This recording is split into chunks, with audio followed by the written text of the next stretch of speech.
इसके बारे में बात करते हैं, who is a normal resident. A normal resident is the one, normal resident वो है who ordinarily resides who ordinarily resides in a country where his center of economic interest lies। कितनी simple सी definition. एक normal resident वो है जो उस देश में, उस कंट्री में ऑर्डिनरीली रह रहा है, रिसाइड कर रहा है ऑर्डिनरीली, जिस देश में उसका सेंटर ऑफ इकोनॉमिक इंटरेस्ट है। अब आपको ये समझने के लिए इन दो वर्ड्स को समझना पड़ेगा, what is ordinarily residing in a country means and what is centre of economic interest का मतलब क्या है। कहता है a person residing in a country for a period of 1 year और मोर is taken as ordinarily residing in that country। ordinarily residing का मतलब है कि अगर कोई भी व्यक्ति किसी भी देश में वर्ल्ड ओवर 1 साल या उससे ज्यादा रहता है 1 साल या उससे ज्यादा, तो वो उस देश में ऑर्डिनरी रिसाइड करता है। आमतौर पर रहने वाला उस देश में वो व्यक्ति है जो उस देश में साल या उससे ज्यादा रहेगा। ठीक है, इसका एग्जाम्पल लेते हैं पहले समझने के लिए। एन एग्जाम्पल इज कि let's say this is India and there is a person mister John जो यूएस में रहते थे। अब वहां से वो यहां इंडिया में रह रहे हैं आके। क्यों रह रहे हैं? बिकॉज उनकी जॉब है इंडिया में, उनकी कंपनी ने इंडिया में उनको रिलोकेट कर दिया, जिसके कारण मिस्टर जॉन को इंडिया में रहना पड़ रहा है अपने काम के कारण। अब रहते रहते अगर मिस्टर जॉन को यहां पर 1 साल या उससे ज्यादा हो जाए, if mister John resides in India for a period of 1 year और मोर देन 1 year, तो हम ये बोलेंगे कि mister John ordinarily resides in India. इतना सिंपल सा काम हो गया। तो ऑर्डिनरी रिजाइड करना किसी भी देश में का मतलब है आमतौर पर उस देश में रहना, जिसका मतलब 1 साल या उससे ज्यादा उस देश में बिताना। ठीक है, सेकंड क्या था? Centre of economic interest. Centre of economic interest को समझते हैं। कहता है a person is said to have his economic interest in a country when he conducts his economic transactions in that country on a significant scale। कहता है एक व्यक्ति का इकोनॉमिक इंटरेस्ट किसी भी देश में तब होगा जब जिस देश में वो रह रहा है उसी देश में वो अपनी सारी इकोनॉमिक ट्रांजैक्शंस करेगा। अपनी सारी इकोनॉमिक ट्रांजैक्शंस करने का मतलब है a transaction relating to production, consumption, saving और इन्वेस्टमेंट। इसका मतलब इसी एग्जांपल में हम समझते हैं, मिस्टर जॉन को इंडिया में रहते रहते मान लो 3 साल हो जाते हैं, तो क्या वो ऑर्डिनरीली रिजाइड कर रहा है इंडिया में? यस, बिकॉज ऑर्डिनरीली आमतौर पे इंडिया में रहने का मतलब है 1 साल से ज्यादा रहना, जो कि मिस्टर जॉन ने 1 साल से ज्यादा रह लिया। अब हमें एक और चीज चेक करनी है कि where does the centre of economic interest of mister John lying. कहां लाए करता है उसका इकोनॉमिक इंटरेस्ट? मिस्टर जॉन अपनी सारी economic transactions related to income, consumption, saving and investment, ये सभी गतिविधियां, ये सभी ट्रांजैक्शन मिस्टर जॉन कहां पर कर रहे हैं?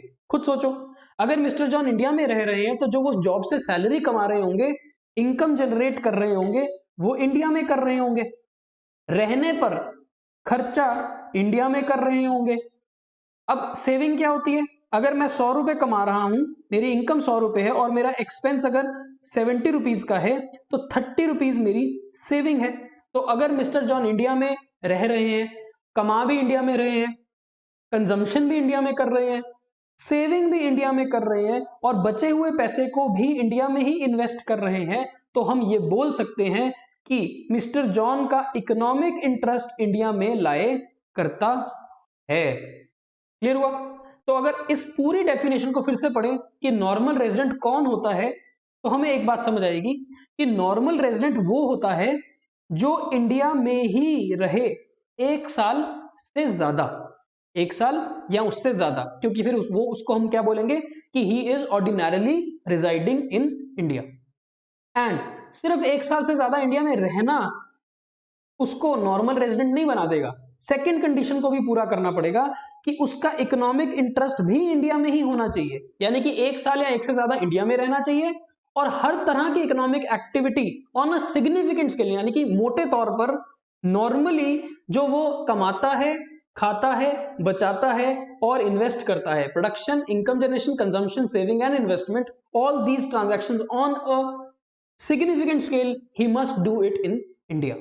तो जब ये दो कंडीशंस पूरी हो जाएंगी तब हम बोल सकते हैं कि मिस्टर जॉन इंडिया का नॉर्मल रेसिडेंट बन गया। तो एक बार मैं आपको रिवाइज करवा रहा हूं बिकॉज दिस इज इंपॉर्टेंट। तो हमने बोला कि नॉर्मल रेसिडेंट ऑफ इंडिया कोई भी हो सकता है अगर वो दो कंडीशंस पूरी कर दे, अगर वो दो कंडीशंस पूरी कर दे। Condition number 1, he must ordinarily reside in India, जिसका मतलब क्या है 1 साल या उससे ज्यादा इंडिया में रहना, ठीक। और दूसरी कंडीशन क्या है कि इकोनॉमिक इंटरेस्ट उसका इंडिया में होना चाहिए, economic interest must lie in India. And by economic interest what do we mean? We mean that he must have some income in India, he must do his consumption in India, save in India and invest his amount in India on a significant scale। Significant scale को define नहीं करा जा सकता, पर यह बोला जा सकता है कि मोटे तौर पर, आम तौर पर वो इंडिया में ही कमाएगा, इंडिया में ही खर्च करेगा, इंडिया में ही बचाएगा और इंडिया में ही अपना पैसा निवेश करेगा, इन्वेस्ट करेगा। तो अगर ये दोनों कंडीशंस वो पूरी कर दे, कोई भी व्यक्ति पूरी कर दे, तो वो व्यक्ति इंडिया का क्या हो जाएगा? नॉर्मल रेसिडेंट हो जाएगा। क्लियर हुआ? एंड ये नॉर्मल रेजिडेंट हमें क्यों समझना जरूरी है? Because of the definition of national income. तो अब नेशनल इनकम की डेफिनेशन को मैं फिर से पढ़ रहा हूं आपके लिए। National income is the sum total of factor incomes earned by the normal resident, यानी कि पूरे देश में जितने भी नॉर्मल रेसिडेंट्स हैं उन्होंने जितनी भी फैक्टर इनकम कमाई 1 साल के अंदर, अगर उस सभी फैक्टर इनकम का मैं जोड़ कर दूं, सम कर दूं, टोटल कर दूं, तो मेरे पास पूरे देश की नेशनल इनकम आ जाएगी। क्लियर हुआ?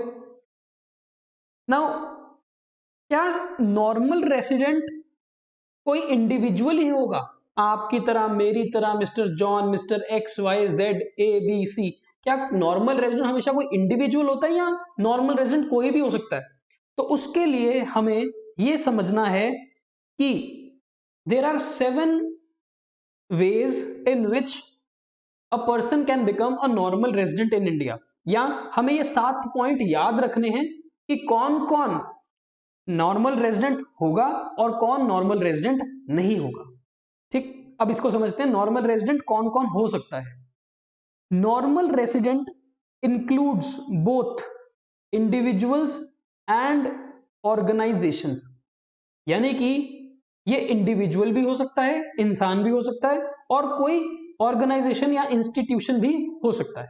For example Ram, John, Mohan, Sohan, A B C, ये तो इंडिविजुअल्स हैं, ये नॉर्मल रेजिडेंट इंडिया के हो सकते हैं if they satisfy both the condition, ordinarily reside and centre of economic interest India में है।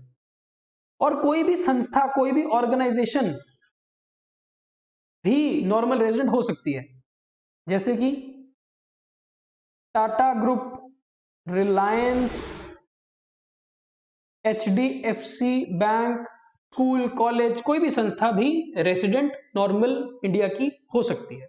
So normal resident can be individual or it can be a non-individual institution. Second, normal residents include both citizens and non-citizens. अब आपके मन में एक problem आ रही होगी, एक दिक्कत आ रही है कि सिटीजन और रेसिडेंट में क्या फर्क है ना? तो इसको समझते हैं पहले कि who is a citizen, who is a citizen and who is a resident. इस के अंदर अंतर है. एक व्यक्ति किसी देश का सिटीजन हो सकता है और एक व्यक्ति किसी देश का रेसिडेंट भी हो सकता है. देखो, सिटीजनशिप और रेजिडेंशियल स्टेटस में फर्क होता है. कैसे? हर व्यक्ति किसी भी देश का सिटीजन उसके जन्म से बन जाता है. नॉर्मली उसके जन्म से बन जाता है. यानी कि अगर मेरा बर्थ इंडिया में हुआ है तो मैं इंडिया का सिटीजन हूं by birth. I have this right. और इसको एक्वायर भी किया जा सकता है. किसी भी देश की सिटीजनशिप को एक्वायर भी किया जा सकता है by fulfilling the conditions of the citizenship charter और सिटीजनशिप एक्ट.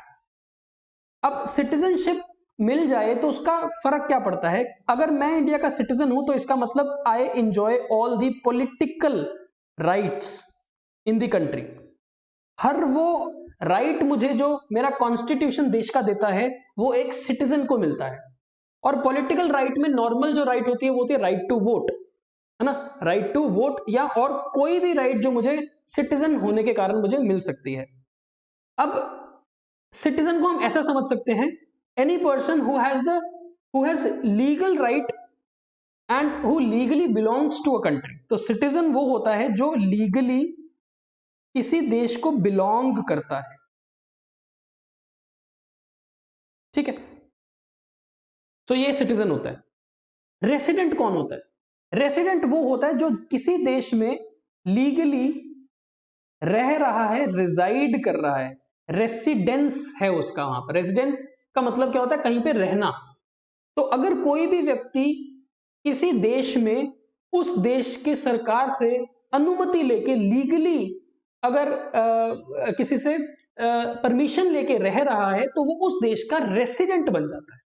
रेसिडेंट बन जाने से उसको हर पॉलिटिकल राइट नहीं मिलती है. हर पॉलिटिकल राइट का मतलब एक तो हो गया वोट करना, किसी भी देश की सरकार को चुनना, वो वोटिंग राइट सिटीजन के पास होता है, रेजिडेंट के पास नहीं होता. सेकंड, किसी भी पब्लिक ऑफिस को बिलोंग करना, उसमें नौकरी करना, उस ऑफिस की उपाधि को रखना, है ना, वो भी राइट सिर्फ सिटीजन के पास होता है, वो रेसिडेंट के पास नहीं होता है. रेसिडेंस किसी भी बंदे का, किसी भी व्यक्ति का, किसी भी इंसान का रेसिडेंस किसी भी देश में हो सकता है, पर उसको लीगल राइट मिलती है उस देश में रहने की. ठीक है, वो उस देश को बिलोंग नहीं करता है. बिलोंग अगर कोई किसी देश को करेगा तो वो उसका सिटीजन होगा. अगर वो किसी देश में लीगली रह रहा है, रिजाइड कर रहा है, तो वो उसका रेसिडेंट होगा. अगर मैं आपकी और अपनी बात करूं तो हम दोनों ही इंडिया के सिटीजन भी हैं और रेसिडेंट भी हैं. क्यों? हम सिटीजन इसलिए because we have a right to vote, we are born in this country, तो इसलिए हम सिटीजन भी हैं. और क्योंकि हम रेसिडेंट होने की दोनों कंडीशंस को पूरा कर रहे हैं, नॉर्मल रेसिडेंट होने की कंडीशन को पूरा कर रहे हैं, तो हम नॉर्मल रेसिडेंट भी हैं और सिटीजन भी हैं. क्लियर है? रेसिडेंट मतलब मैं देश में ही तो रह रहा हूं इतने सालों से, और जो मैं कमा रहा हूं, खर्च रहा हूं, बचा रहा हूं और इन्वेस्ट कर रहा हूं, वो भी मेरा देश में ही, इंडिया में ही हो रहा है. So you need to understand that there is a difference between citizen, non-citizen, resident. अब वो ये बोल रहा है कि जो नॉर्मल रेसिडेंट होता है उसमें सिटीजन भी आते हैं और नॉन सिटीजन भी आते हैं. यानी कि फॉरेनर, जो हमने एग्जांपल लिया था ना, मिस्टर जॉन यूएसए से इंडिया में आके रह रहे हैं पिछले 1 साल से ज्यादा, तो वो देश के रेसिडेंट हो जाएंगे, सिटीजन नहीं होंगे. सिटीजन तो वो यूएसए के रहेंगे. राइट टू वोट उनके पास यूएस का रहेगा, वो यूएस गवर्नमेंट की पॉलिटिकल राइट रखते हैं, वो इंडिया की पॉलिटिकल राइट नहीं रखते. क्लियर हुआ? तो foreigners who reside in country for more than a year and have the economic interest in India will be resident of India even though they are not citizens of India. ठीक है, तो ये एक point बहुत important बन जाता है. आगे चलते हैं.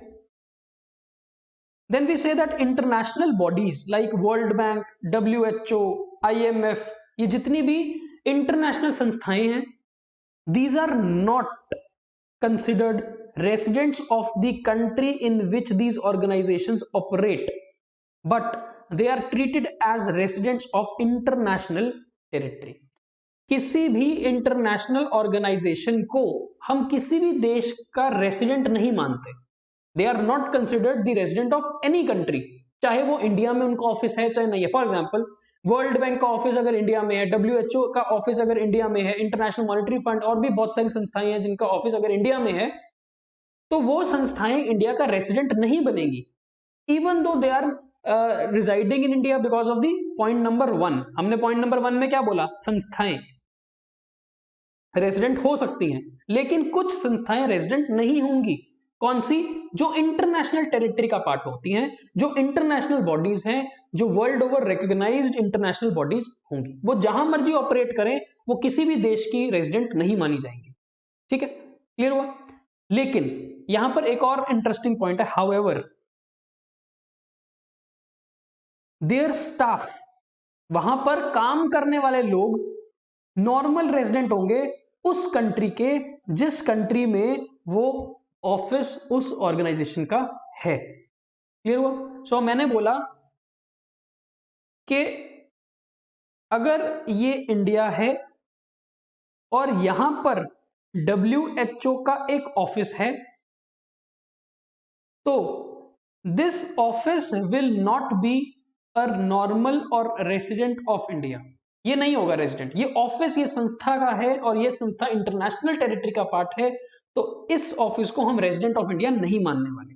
लेकिन इस ऑफिस के अंदर जितने भी लोग काम कर रहे हैं, द पीपल और the staff of this organisation will be a resident of India. Why and when वो लोग इस देश में काम कर रहे हैं. ऑफिस कहां है? इंडिया में. तो वो लोग कहां हैं? इंडिया में. तो ये जो लोग हैं, even though they are working in international organization having its office in India, but because they are politically in India, residing in India for a period of more than 1 year and their economic interest lies in India, तो ये लोग India के normal resident माने जाएंगे, पर ये WHO का office India का रेजिडेंट नहीं होने वाला. क्लियर हुआ? Next, Indians working in foreign embassies located in India are treated as normal residents of India. जो फॉरेन एम्बेसी होती है, अभी हम आगे जाके पढ़ेंगे कि वो इंडिया का पार्ट नहीं मानी जाती, वो उसी देश का पार्ट मानी जाती है जिस देश की वो एम्बेसी होती है. पर क्योंकि वो एम्बेसी इंडिया में ही है पॉलिटिकली, तो वो एम्बेसी इंडिया का ही अंदर पार्ट, इंडिया की लैंड के ऊपर है, तो उसके अंदर जितने भी इंडियंस काम कर रहे होंगे, जितने भी इंडियंस काम कर रहे होंगे, वो सारे इंडिया के रेजिडेंट होंगे. ठीक है, अभी आप इसको याद रखो. Any foreign embassy, even though it is located in India, it is not a territory of India, but क्योंकि वो पॉलिटिकली इंडिया की बाउंड्री के अंदर है, जगह एम्बेसी इंडिया के अंदर है, तो उसमें जितने भी इंडियंस काम कर रहे होंगे, फॉरेनर्स नहीं, इंडियंस काम कर रहे होंगे, वो सारे इंडिया के नॉर्मल रेजिडेंट हो जाएंगे, अगर वो अपनी कंडीशंस को पूरा कर दें. 1 साल से ज्यादा इंडिया में रहना और सारी इकोनॉमिक इंटरेस्ट इंडिया में ही होना. क्लियर?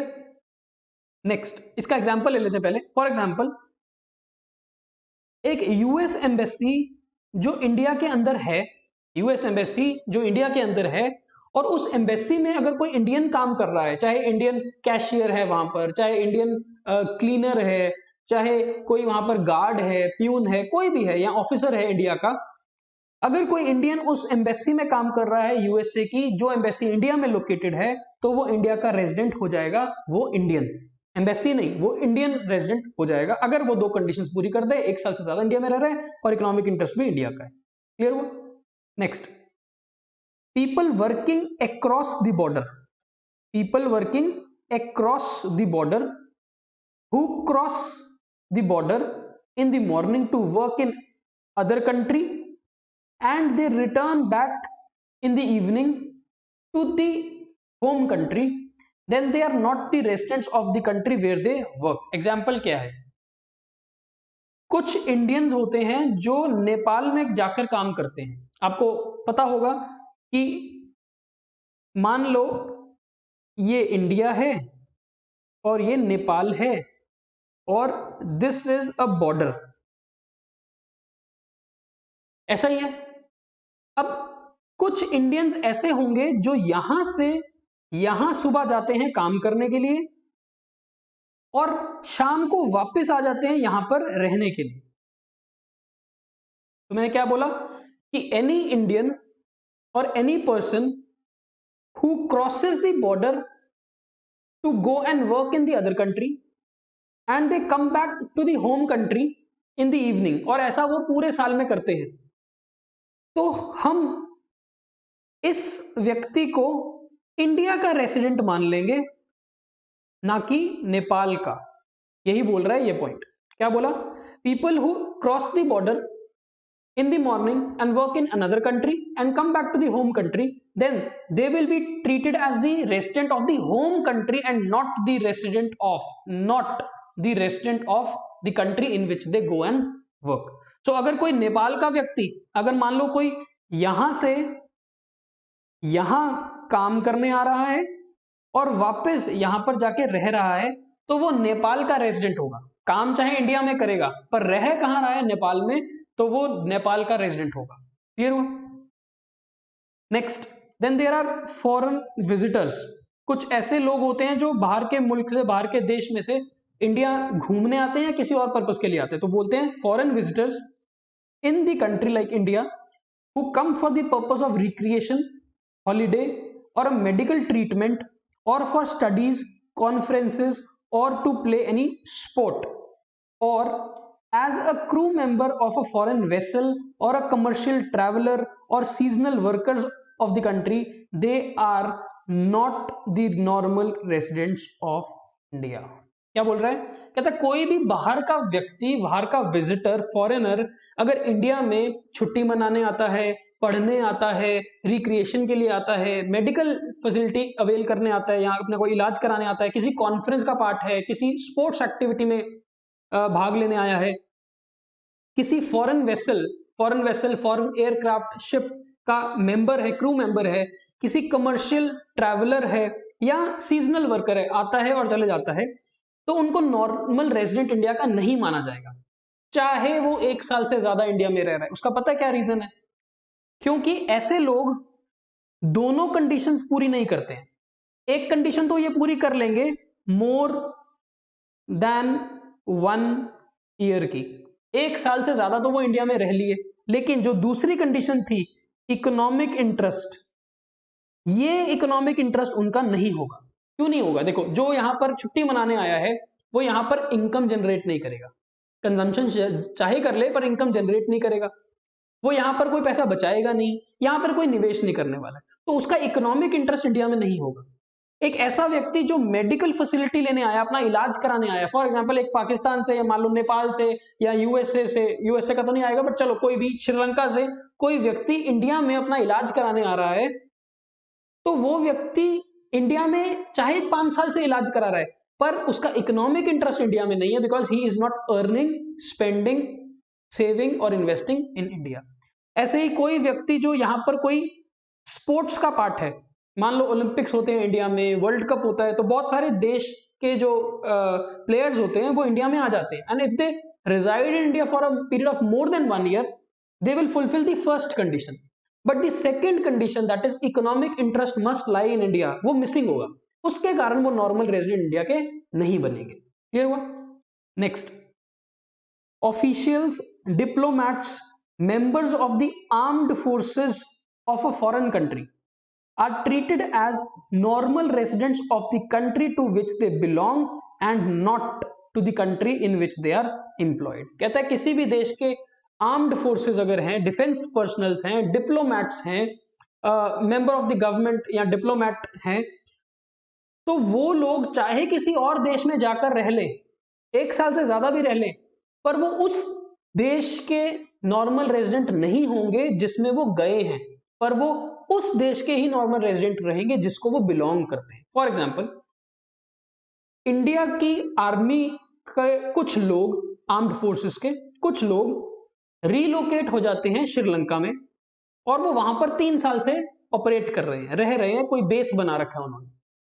अब चाहे वो 3 साल से more than 1 year they are living outside India in Sri Lanka, पर वो श्रीलंका के नॉर्मल रेजिडेंट नहीं होंगे। वो किस देश के नॉर्मल रेजिडेंट रहेंगे? जिसको वो बिलोंग करते हैं, वो इंडिया को ही बिलोंग करते हैं, तो इंडिया के ही रहेंगे, है ना। जैसे यूएस आर्म्ड फोर्सेस हैं जो, वो ईरान इराक में रह रहे थे बहुत सालों से, 10-12 साल से रह रहे थे, तो even though they are living in a country for more than 1 year, they will not be the normal resident of that country in which they are living, but they will remain the normal resident of the country into which they belong, that is US। Clear हुआ? सो आपको ये 7 point याद रखने हैं जब भी normal resident की बात आएगी। इसको एक बार आप रिवाइज कर सकते हो। कंडीशन 2 याद रखनी है नॉर्मल रेजिडेंट के लिए, 1 साल या 1 से ज्यादा इंडिया में रहना चाहिए किसी भी व्यक्ति को, और उसका इकोनॉमिक इंटरेस्ट इंडिया में होना चाहिए, मतलब कि उसकी इनकम, कंजम्पशन, सेविंग और investment on a significant scale मोटे तौर पर इंडिया में ही होनी चाहिए। एंड फिर हमने बात करी सिटीजन हो ना हो उससे फर्क नहीं पड़ता, और बहुत सारे ये जो 7 पॉइंट है इनको आपने रिवाइज जरूर करना है। क्लियर हुआ?